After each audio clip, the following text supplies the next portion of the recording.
La conférence internationale sur la Libye, qui s'est tenue hier à Berlin sous l'égide de l'ONU, a réitéré les principes fondamentaux pour la préservation de la paix et de la sécurité dans ce pays, notamment le soutien à l'accord politique libyen en tant que cadre viable pour la solution politique en Libye. L'Algérie s'est proposé d'accueillir un dialogue entre les frères libyens. À cet égard, le président de la République, Abdelmadjid Tebboune, a indiqué que l'Algérie est prête à abriter ce dialogue escompté entre les frères libyens, rappelant les efforts que l'Algérie n'a eu de cesse de déployer pour inciter les parties libyennes à adhérer au processus de dialogue, parrainé par les Nations Unies et accompagné par l'Union africaine, UA, en vue de former un gouvernement d'entente nationale apte à gérer la transition et la réédification des institutions de l'État libyen pour relever les défis qui se posent au peuple libyen. Intervenant devant les participants, le président de la République a également réitéré son appel à la communauté internationale d'assumer sa responsabilité en matière de respect de la paix et de la sécurité en Libye, affirmant que l'Algérie refuse toute atteinte à son intégrité nationale et à la souveraineté de ses institutions.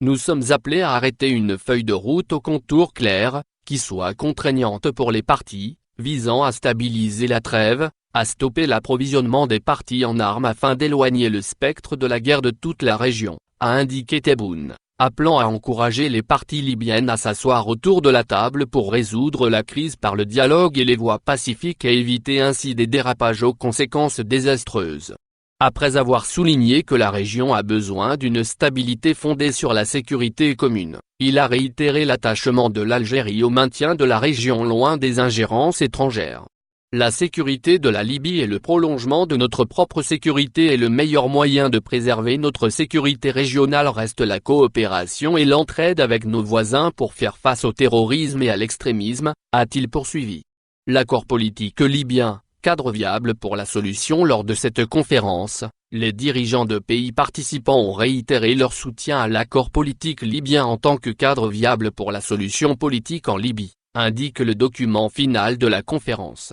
Nous appelons également à la mise en place d'un conseil de présidence opérationnel et à la formation d'un gouvernement libyen unique, unifié, inclusif et efficace approuvé par la Chambre des représentants, ajoute le document. Le secrétaire général de l'ONU, Antonio Guterres, a rappelé, de son côté, qu'il ne peut y avoir de solution militaire en Libye, insistant sur la prise des mesures immédiates et décisives pour empêcher une guerre civile totale. La Libye a été entraînée dans un conflit toujours plus profond et destructeur avec un nombre croissant d'acteurs externes également impliqués, a déploré le SG de l'ONU à Berlin, appelant tous ceux qui sont directement ou indirectement impliqués dans le conflit à tout faire pour soutenir une cessation effective des hostilités et faire taire les armes et à cesser les violations incessantes et flagrantes de l'embargo sur les armes imposé par le Conseil de sécurité. Par ailleurs, les participants dans leur déclaration finale, ont exhorté les parties libyennes à reprendre le processus politique inclusif dirigé par les Libyens sous les auspices de la MANUL, mission d'appui des Nations Unies en Libye,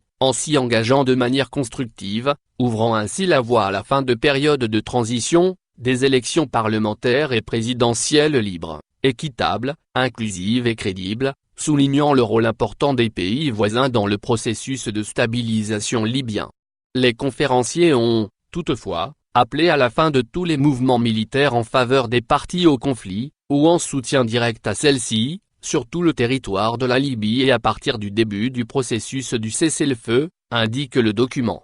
Un appel à des mesures crédibles, vérifiables, séquencées et réciproques, a été lancé, à commencer par une trêve mise en œuvre par toutes les parties concernées, y compris des mesures crédibles vers le démantèlement de tous les groupes armés et des milices par toutes les parties soulignant la nécessité du redéploiement d'armes lourdes, d'artillerie et de véhicules aériens et leur cantonnement. Selon le document, un comité spécial de suivi sera mis en place sous l'égide de l'ONU pour mettre en œuvre les résultats de la conférence de Berlin sur la Libye, et suivre les progrès essentiellement basés, le cessez-le-feu, l'embargo sur les armes, la reprise du processus politique, les réformes du secteur de la sécurité, les réformes économiques, les droits de l'homme. Ont pris part à la conférence aux côtés de l'Algérie, représentée par le président Tebboune, les 5 États membres permanents au sein du Conseil de sécurité de l'ONU, États-Unis, Russie, Chine, Royaume-Uni et France, ainsi que la Turquie, l'Italie, l'Égypte, l'Émirat arabes unis et la République du Congo qui président le comité de haut niveau de l'Union africaine sur la crise libyenne.